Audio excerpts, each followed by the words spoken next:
What's up, guys? So you see here, we're back for another video. So this video, as you can see in the title, is to give you guys an idea and a breakdown of how I bought my first vending machine.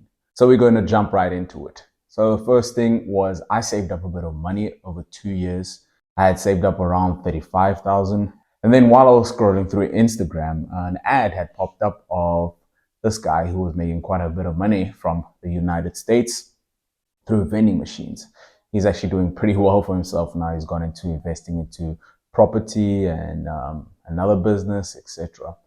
And he had an ebook for sale. I think at the time it was going for around $50.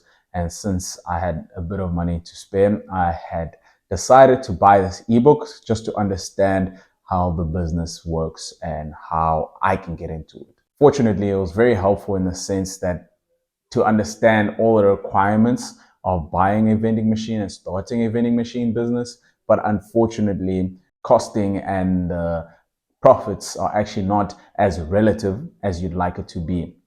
For example, if you see a vending machine is making $3,000 from an American vending machine operator, then you cannot think that $3,000 you turn into $15,000. Or let's say now I think the exchange rate is around 20 Rand. So let's say if they're making $3,000 there, you don't convert it and think that you would make 60,000 Rand. So that's not how you convert it. You would actually make it relative in that if it's 3,000 there, there's a high chance that you would make 3,000 Rand here on that one vending machine. And it would be probably a snacks and drinks type of vending machine. So it was helpful in the sense just to give me a background of what I would require and how I can find certain locations and what are the best locations to find, how to measure what a good location looks like, etc. So it was very helpful from that point of view and made me decide to actually pull the trigger because one, it's semi passive in the sense that you would have to restock at least once a week or twice maximum. And then after that, the machine is basically operating on itself and you would be earning money while sleeping or while sitting at home. Obviously, there does come a point of doing servicing, maintenance when issues occur, or even when something gets stuck in the machine and they call you to refund the person or to give the person the stock that got stuck, depending on where the machine is. But yeah, that's basically how I started or got inspired to get into the business itself. And then I had made a decision, I'm going to go into it. I started Googling vending machines, trying to find which vending machines I should be buying to actually start the business. And through my research, I decided I'm going to choose a combination vending machine. This would be one with a combination of snacks and drinks. So that's how I started narrowing it down. And then I started searching on Google which companies supply these type of vending machines. And I had found Vending Solutions. I had found Top Vending, which were companies that sell these vending machines. But in the ebook itself, actually, they had suggested Facebook Marketplace, Craigslist, and eBay, and all those kind of websites where people sell secondhand things. So my best option was Facebook Marketplace, and that's where I decided to start. Looking for the types of combination machines that I would find from the companies, that's what I searched for on Facebook Marketplace. So this machine is called an Azkoyen Palma HZ70 and an HZ87. These are combination vending machines having snacks and drink options. And that's what I focused on finding on Facebook Marketplace. And then I had found one that was selling in Johannesburg. I was working in East London at the time. So I decided that at some holiday point, I'm going to actually go to Johannesburg to view the vending machine. Because let's be honest, guys, we do have some scammers on Facebook Marketplace. So this was my first machine. I didn't know how I'm going to go about it, but I decided I'm going to go view the machine to see that it's actually there, that it actually turns on, and yeah, check how to test it because I didn't have any knowledge of that either. So I ended up, deciding I'm going to go for it. So I got in contact with the seller and I told them I'm going to be in Johannesburg over the weekend and want to view the vending machine to see what it looks like and pay for it if it's sufficient in terms of what I want. So I end up going to Johannesburg over the weekend. I go to view the vending machine. I will show you guys the vending machine over here. And this is how it looked when I got it. I had a couple of issues that I personally didn't know about. The main one that I saw was the plug, for example, the head of the plug was no longer there. So obviously we couldn't turn it on. So they had bought the head of the plug and told me that they got it. Luckily, I had gone on Friday, so they managed to do all that by Saturday for me to go view again when the machine is on to see that it turns on. And yeah, and then I decided I'm going to take it. You know, we just had to negotiate how much the cost I would pay for it. So for the vending machine, I actually had paid 13,000 Rand because there's not much that I could actually test. And the guy was actually throwing it away. I got a perfect steal because the machine, there was actually nothing really wrong with it. It's just that the guy wanted to go either way. And those are usually the best ones to buy from, people that are actually getting rid of the machine, but you must ensure that you test what you can. At the time, there's nothing I could test. So I also wanted to put a card reader into the machine. So I'd called the company that does sell the card readers, the NAIAX card readers, and he told me or asked me if I know how to service the machine and install the card reader into the machine. And I said, I don't know at all. So he recommended a technician that he knows personally to assist me to actually do servicing, maintenance, and put in the card reader. For me, the machine turned on, and that's all that matters at the time because I don't have knowledge of how to test it and stuff like that. So I called in this technician to collect the machine and then do the servicing, do the card reader, and fix it up. And all that jazz that comes with having to test if a machine is good to go and operational to be put in a location. In the meantime, I'm also actually in contact with a potential client or potential location, telling them that I want to put the vending machine into their location. It was a gym at the time, and they were more than happy to put the vending machine in the gym, but they also wanted me to basically pay for electricity. I offered a 3% commission on monthly sales, and they had agreed to that. So yeah, the guy from the company that does the technical stuff, servicing, maintenance, he charged me around 6,730 Rand to do the servicing of the machine itself and also clean it and install the card reader. So in total, that was all the servicing needed for that. And then I needed to find out how to actually transport it from Johannesburg to East London. And in doing that, I didn't know any companies that transport vending machines, but I knew that you need a certain type of truck to make it a lot easier to transport vending machines. I forgot what this mechanism is called, but if a truck has that lift or hoist, no, it's a lift, kind of lift that goes down, and then you can move the vending machine on there with a pallet jack, and then it moves up and they push it into the truck. So I didn't know anyone that had that type of machine or type of truck. So I decided to speak to a local person that I know that stays in East London. I actually worked with him. He's my former colleague. And I spoke to him if he can help me with the logistics side of just transporting the machine from East London the machine from Johannesburg to East London. And he charged me around 8,000 Rand for that. And yeah, I paid the 8,000 Rand. There's nothing more I can do about that. And then we had the machine to come into the new location. At this point, we've paid for the vending machine, 13,000 Rand. We have paid for the servicing, 6,730 Rand. And then we also have paid for the transport, which is 8,000 Rand. Before I forget, we also actually paid for the NAIAX card reader that we bought from the distributor for around 8,269 Rand at the time. And that made the total for buying the vending machine 35,999 Rand.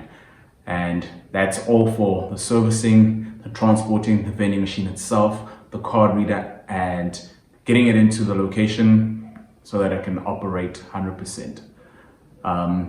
So yeah, and then I had to buy the stock for the vending machine. At the time, since I was running pretty thin, I had waited about a couple of days until payday and managed to have, let's say, 3,500 Rand to buy stock locally. And luckily the supplier there in East London was selling product or is selling product in singles, so I was able to buy just enough for the vending machine to be full. and make profit so that I can earn more and then invest more. But unfortunately, since the location wasn't selling as much, a lot of the money that I was making was actually going to buying more stock, and I was actually buying more stock than I was actually selling. So I was making a loss from that location. I was making around 400 Rand maximum from that vending machine. I wouldn't say that would be net. I was probably making half of that net because I was paying for like the card reader service fee.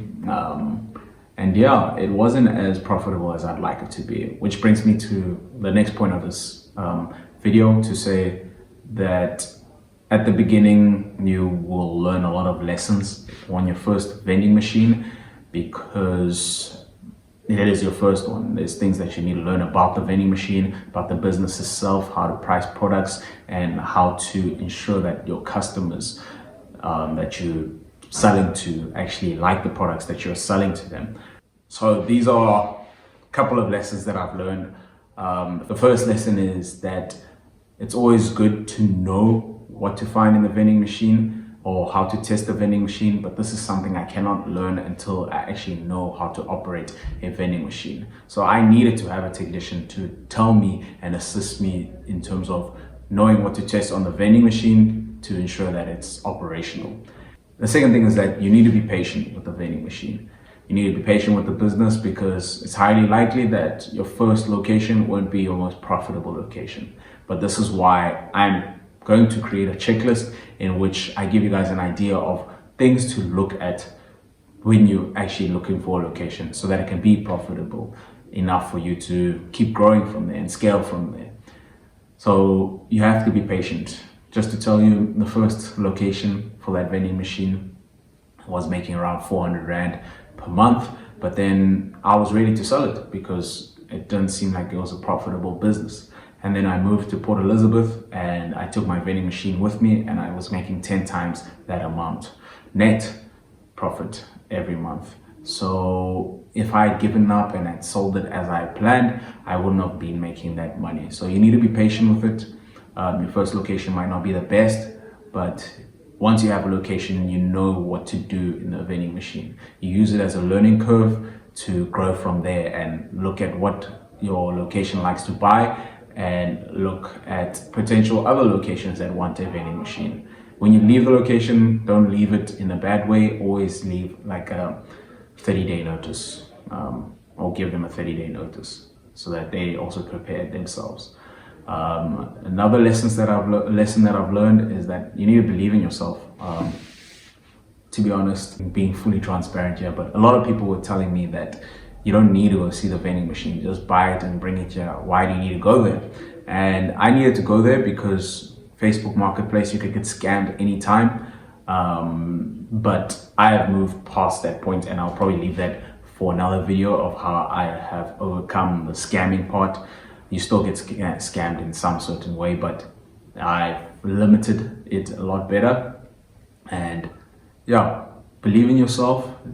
When your gut tells you you need to go see a vending machine before you buy it, go see the vending machine just to make sure that, you know, it's not a dead vending machine. So yeah, trust in your gut. Another lesson that I've learned with that vending machine is ask your customers what they want. If you're in a location that has the same type of customers or the same customers every day, day in, day out, ask them, put a note on the vending machine to say, tell us which products you like, or tick the products that you like, leave a pen there, and then make people mark which products they would like in the vending machine. That's how I started increasing the sales on that specific vending machine, because it was in a gym where you have the regular customers going in. It wasn't the biggest gyms, it was very exclusive family-based gym, but yeah, I asked them what they wanted, and once I started catering for them, that's how I knew I was maximizing the sales that I was making, because the members weren't really buying, but their kids were buying the most. But yeah, that's another lesson learned. Ask the customers what they want to increase your sales. And another lesson learned is get 3 options in terms of servicing, in terms of the supplier, in terms of transporting. That way you know how to get the cheapest. It's like with anything that you buy, you want to have options. But unfortunately, I was under pressure in that I only had that weekend to prepare for me to actually have that vending machine serviced and ready to go. But then during the week, I did have time to probably get another transporting company to transport the vending machine to location, but I didn't know which company to try because the companies that were available, they were quite expensive. Like companies that move furniture, they charge a lot based on the weight, I think, or I don't know, but they charge quite a bit to do that. I want to give you guys another lesson. Another lesson that I've learned is it's not as profitable as I'd like it to be, in the sense that I had dreams of making 10 to 15,000 Rand per month on one vending machine. And I realized that one vending machine will not do that. Like my best one that is at a hotel at the moment, it ranges between 3 to 7,000 Rand per month based on the season. It's in a hotel, so there's seasons where it makes a lot more than other seasons or other periods. So what I had in mind is not exactly what I'm making. So that was one thing that I learned, and it's not as profitable as I had envisioned. So I needed to make it work. I needed to find a way to make it work. And I needed to accept that I need to view the vending machine business like a rental business or real estate business, in which one property, you might not be making enough to retire or stop working. 2 properties, probably getting closer, but 3 properties, there's a high chance, depending on the type of property it is. And it's more about units meaning amount of heads in beds, amount of doors that close, things like that. With the vending machines, the same amount of units that you have is the more income that you'll make. And I believe I'm in a point of scaling and growth. But yeah, we'll leave that for the next couple of videos for you guys to understand how I got my second, how I got my third, how I got my fourth, etc. At this moment, I'm sitting at around 6 machines or 8 machines, 2 of them that I actually don't own, but I operate for the company or operate for another vending machine owner. And yeah, and I'll keep telling the stories for each one and probably have something to tell you for each one of those machines. And yeah, I hope you guys enjoyed this video. Please like and subscribe and follow. Leave a comment of what you think and what you want to hear and what you want to know about the business. Send me an email. My email will always be in the description. And yeah, until the next one, I'm out.